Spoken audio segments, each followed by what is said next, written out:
City Parks and Recreation Department is making upgrades to a golf course and has events in the works for bikers. We have Jim Hughes, Director of Golf, with us today at noon to reveal more about these projects. We'll get to the biking in a second because I know you're big into biking, and I like to bike too.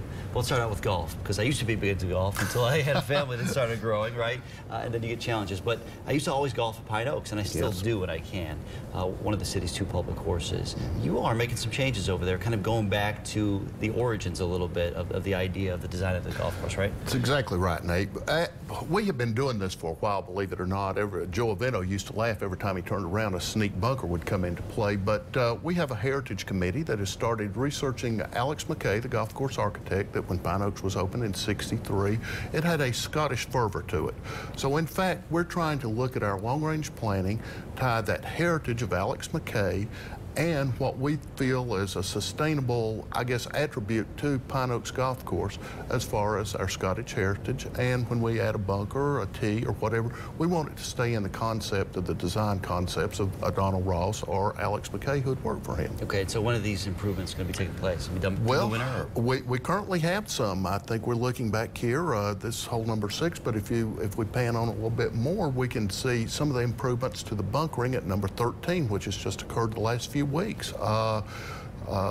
We hopefully will add about 2 to 4 bunkers every year.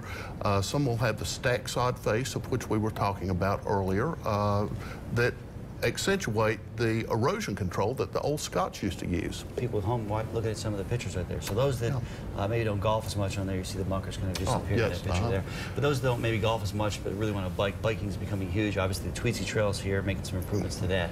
But you all are talking about developing some mountain bike trails as well, right? Correct. As I kidded, in Roger Blakely's infinite wisdom, our Parks and Rec director, he actually asked, because of my love for biking, if I would kind of oversight some of the biking programming and also some of the transitional planning that we've got involved in.